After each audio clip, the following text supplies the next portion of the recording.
Welcome back. വീണ്ടും beef മാരത്തോണായിട്ട് ഞാൻ വന്നിരിക്കുകയാണ്. ഒരു ഇടവേളയ്ക്ക് ശേഷം ഇന്ന് നമ്മൾ പോകുന്ന റോഡ് ആരനാട് റൂട്ടാണ്. ഓക്കെ, അവിടെ പോയിട്ട് നമ്മൾ 3 ഷോപ്പിൽ കവർ ചെയ്യാൻ പോവുകയാണ്. 3 ഷോപ്പ് ഇവിടെ നിന്ന് ആരനാട് വരാം, നെടുമങ്ങാട് നിന്ന് ആരനാട് വരാം. ഓക്കെ, അങ്ങോട്ട് പോവാം.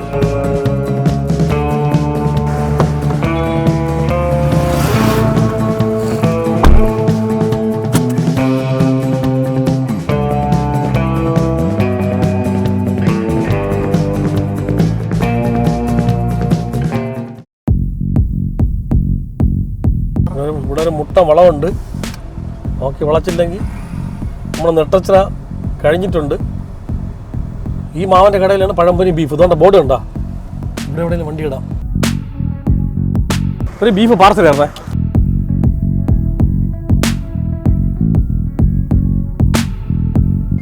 ഹാഫ് 100 2 പഴംപൊരി കൂടെ ചേർത്താണോ? 2 പഴംപൊരി കൂടെ ചേർത്ത് 120. ഇപ്പോൾ നമ്മൾ ബീഫ് മാത്രമേ എടുക്കണുള്ളൂ. ഓക്കെ, അപ്പം നമ്മളെ ഫസ്റ്റ് കടയിലെ ബീഫ് കിട്ടിയിട്ടുണ്ട്. അല്ല മീൻ എഴുതി ഒട്ടിക്കുകയാണ്. അപ്പം അടുത്ത കടയിലോട്ട് പോവാം.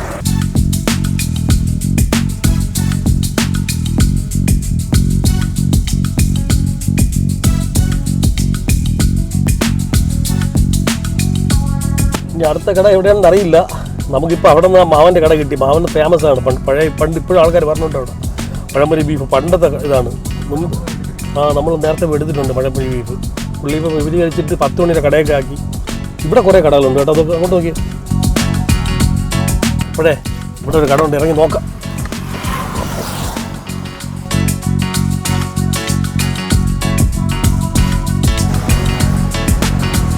ഇവിടെ ബീഫുണ്ടോ? ബീഫ് ഒരു ബീഫ് പാർസൽ എടുക്കും.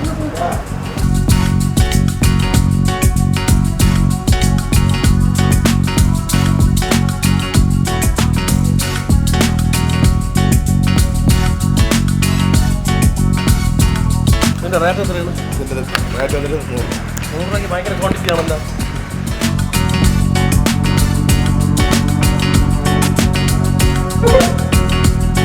ബീഫിന് നല്ല ക്വാണ്ടിറ്റിയാണ്. 100 രൂപയ്ക്ക് ഇത്രയും കൊടുക്കണം കേട്ടോ. അപ്പോൾ നമ്മൾ രണ്ടാമത്തെ കടയിൽ കിട്ടിയിട്ടുണ്ട്. 100 രൂപയ്ക്ക് നല്ല ക്വാണ്ടിറ്റിയാണ്. ടേസ്റ്റ് നമുക്ക് പബ്ലിക്കിനെ കൊണ്ട് കഴിപ്പിച്ച് നോക്കാം, എന്നിട്ട് അവർ പറയട്ടെ. ഇനി ഒന്നുകൂടെ ബാക്കിയുണ്ട്. ആരനാട് പോണതിനകത്ത് ഈ കടകളെ സെലക്ട് ചെയ്യാം. നമ്മൾ ഈ ട്രോഫി ആര് കടിക്കണം നമ്മൾ നോക്കണം. നമ്മൾ ഈ വാങ്ങിച്ച 2 കടയിലെ സാധനവും നല്ല മണവും. ഇനി 2 കടയും ബെറ്ററാണെന്ന് തോന്നുന്നു. ഇനി അടുത്ത ഒരു കട ഇവിടെ കടയൊക്കെ ഉണ്ട്. നമുക്ക് കുറച്ചുകൂടെ ദൂരെ പോവാം. എന്തായിരുന്നാലും നമ്മൾ ആരനാട് വരെ പോകണമെന്നല്ലേ പറഞ്ഞിരിക്കുന്നത്. നോക്കാം.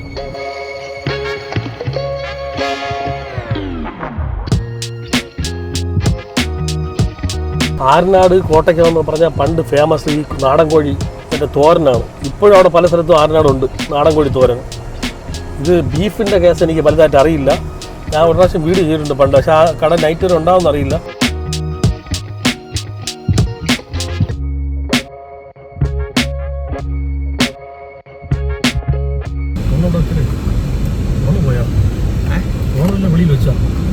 ഫോൺ എവിടെയാടാ?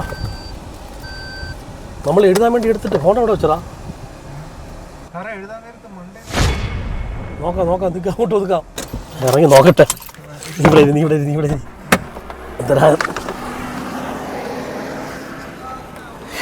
ഇരിക്കണ്ട. അതിൻ്റെ മുകളിൽ അങ്ങനെ ഇരുന്ന് അപ്പോ ലെക്കാണ്. അയ്യോ,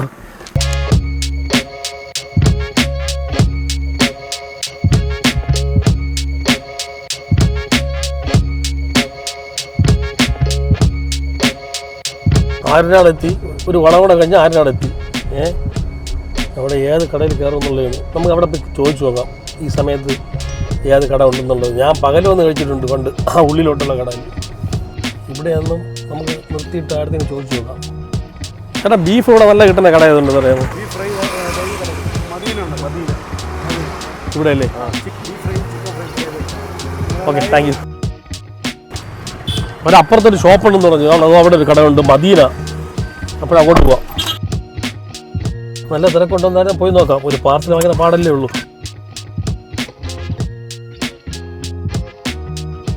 ചേട്ടാ, ഒരു ബീഫ് പാർസൽ ചെയ്തു.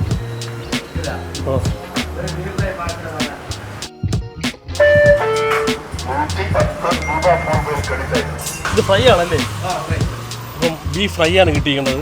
നമ്മളിപ്പോൾ 2 സ്ഥലത്തു നിന്ന് വാങ്ങിച്ച റോസ്റ്റാണ് കിട്ടിയത്, ഒരു കറി പരുവം. ഇത് ഡ്രൈ ഫ്രൈ ആണ്. ഡ്രൈ ഫ്രൈ എന്ന് വെച്ചാൽ പൊരിച്ചതാണ്. ഈ പൊരിച്ച സാധനം കഴിച്ചാൽ ആൾക്കാർ ഇതേ കൊള്ളാമെന്ന് പറയുള്ളൂ. അതുകൊണ്ട് ഈ സാധനം നമ്മൾ തൽക്കാലം മാറ്റിയിട്ട് വേറെ ഒരു കടയിൽ ട്രൈ ചെയ്യാൻ പോവുകയാണ്. അപ്പോൾ ഇതിന് തന്നെ ഫസ്റ്റ് കിട്ടും. അപ്പോൾ അത് വേണ്ട, നമുക്ക് കറി തന്നെ അല്ലെങ്കിൽ റോസ്റ്റ് തന്നെ വാങ്ങിക്കാം. ഇവിടെ റോസ്റ്റ് ഇല്ലായിരുന്നു, അതുകൊണ്ടാണ്. ഫേമസ് ആണ്, ചോദിച്ച ആൾക്കാരൊക്കെ നല്ല പാകം ചെയ്ത് നല്ല ഫ്രൈ ഉണ്ട്. ബീഫ് ഫ്രൈ കിട്ടാൻ എല്ലായിടത്തും പാടാണ്. നമുക്കിനി അടുത്തൊരു സ്ഥലം നോക്കാം. നൂർജഹാൻ അതെ പോകണമല്ലാത്തോട്ട് ഹോട്ടലിൽ തന്നെ. അതെ വീടാ, കുറച്ച് ദൂരമുണ്ട് ഉള്ളിലോട്ട്, പക്ഷെ നല്ല കടയാണെന്ന് തോന്നുന്നു. ഒരു ബീഫ് പാർസൽ ചെയ്തോ ചേട്ടാ, ഒരു ബീഫ് പാർസൽ ചെയ്തോ. നമുക്കിനി അടുത്ത എന്ത് ചെയ്യാം? എവിടെയെങ്കിലും ഹോട്ടലുണ്ടോ ഇത്ര ബീഫൊക്കെ വാങ്ങിക്കാൻ പറ്റും? പാലം കഴിഞ്ഞിട്ട് അവിടെ കടയുണ്ട്. അല്ല അങ്ങോട്ടില്ലേ? അപ്പം കുളു മണാലി ആറിനാട്ടുണ്ട്. മണാലി നമുക്ക് അങ്ങോട്ട് നോക്കാം. റെസ്റ്റോറൻറ്റ് ബീഫുണ്ടോ? ബീഫ് പാർസൽ ഒരു ബീഫ് എത്രയാണ് വില?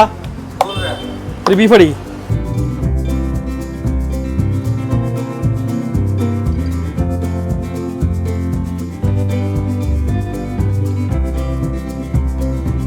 അപ്പം 100 രൂപ.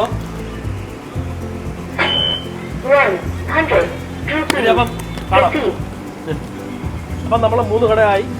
നമുക്കിനി ഇത് റിവീൽ ചെയ്യാം. ഇത് ഈ ഓട്ടോ സ്റ്റാൻഡിൽ നിന്ന് ചേട്ടന്മാർ കൊടുക്കാം. മണാലി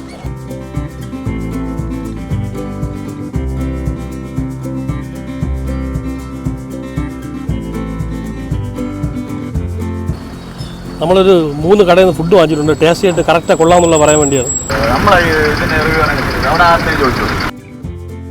ഫുഡ് കഴിച്ചിട്ട് ഇതിൻ്റെ റിവ്യൂ പറയാം കൊള്ളാമെന്നുള്ളത്. ഇതിൻ്റെ അതിൽ കൊള്ളാമെന്നുള്ള റിവ്യൂ പറയാൻ ഏതാണ് കൊള്ളാമെന്നുള്ളത്, ഫുഡ് ടേസ്റ്റ് ഉള്ളത്. വാ പറയോ. ചേട്ടൻ്റെ പേരെന്താണ്? സുരേഷ്. സ്ഥലം ആരനാട്. സുരേഷ് ചേട്ടനാണ്. ആരനാട്ടിലെ ഓട്ടോ സ്റ്റാൻഡാണ്. വണ്ടിയുടെ പേര് ഇതാണ് ആണല്ലോ ചേട്ടാ. ഇത് 3 ഷോപ്പിലുള്ളതാണ്. ഇതിൻ്റെ പേരൊന്നും അറിയാൻ പറ്റില്ല. ഇതിൽ ഏതാണ് കൊള്ളാമെന്നുള്ള ഓരോന്നായിട്ട് കഴിച്ചിട്ട് പറയണം. കറക്റ്റാണ് ഉള്ളത് പറയണം. നോൺ വെജ് കഴിക്കില്ലേ? ബീഫ് കഴിക്കും. ബീഫ് കഴിക്കും. നമുക്ക് ബീഫ് കഴിക്കുന്ന ആളിനെ കിട്ടിയിട്ടുണ്ട്. പേര് തമ്പി എന്നാണ്. വണ്ടി ഇതാണ്. ആരനാട് സ്റ്റാൻഡിലാണ്. ഓക്കെ. ഇത് ഓരോ പീസായിട്ട് ഇതിനെടുത്ത് കഴിച്ചിട്ട് കറക്റ്റാണ് പറയണം ഏതാണ് കൊള്ളാമെന്നുള്ളത്. പീസ് എടുത്ത് കഴിക്കും. അരപ്പോയി അതൊക്കെ കഴിച്ച് കറക്റ്റാണ് ടേസ്റ്റ് വരണം.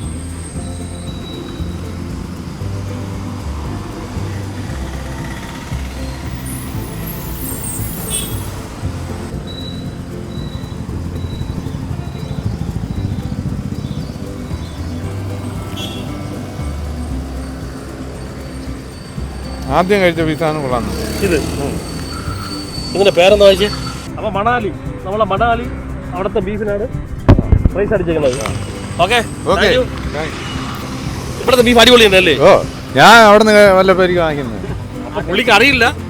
ഇത് ഞാൻ ഇതിൻ്റെ അടിയിലാണ് പേര് ചോദിച്ചിട്ടുള്ളത്. പുള്ളിക്ക് അറിയില്ല. അപ്പം നമ്മൾ മണാലിക്ക് ഫസ്റ്റ് പ്രൈസ് കൊടുക്കുകയാണ്.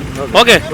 നമ്മൾ ഇന്നത്തെ ബീഫ് മാരത്തോണിൻ്റെ ട്രോഫി അടിച്ചിരുന്നത് മണാലി റെസ്റ്റോറൻ്റാണ്. അങ്ങോട്ട് പോവാം. അപ്പോഴേ നിങ്ങളെ ബീഫ് നമ്മൾ 3 സ്ഥലത്ത് നിന്ന് വാങ്ങിച്ചാൽ നിങ്ങളെ ബീഫാണ് ഫസ്റ്റ് അടിച്ചിരിക്കുന്നത്. ബീഫ് അടിപൊളി ടേസ്റ്റ് എന്ന് ഇവിടെ ഓട്ടോ സ്റ്റാൻഡിൽ കഴിച്ചിട്ട് പറഞ്ഞു. അവർക്ക് അറിയാൻ പറ്റില്ല. അപ്പം നമ്മളെ ഈ ബീഫ് മാരത്തോണിൻ്റെ ട്രോഫി നമ്മളെ ചേട്ടന് കൊടുത്തേക്കാണ്. ചേട്ടൻ്റെ പേരെല്ലാം നേരത്തെ ഒന്നുകൂടെ പറയും. സുനിൽകുമാർ കൊടുത്തേക്കാണ്. ആർനാട് ജംഗ്ഷനിലെ മെയിൻ ജംഗ്ഷനിലെ റെസ്റ്റോറൻ്റാണ്. ഓക്കെ. നെടുമങ്ങാട് തൊട്ട് ആർനാട് വരെ വന്നപ്പോൾ 3 കടയിൽ കയറി. 3 കടയിൽ ഏറ്റവും നല്ല ബീഫ് ഈ ആർനാട്ടിലുള്ള മണാലി റെസ്റ്റോറൻ്റാണ്. ഓക്കെ. ഇനി അടുത്ത ബീഫ് മാരത്തോണായിട്ട് ഞാൻ അടുത്ത ആഴ്ച വരുന്നതായിരിക്കും.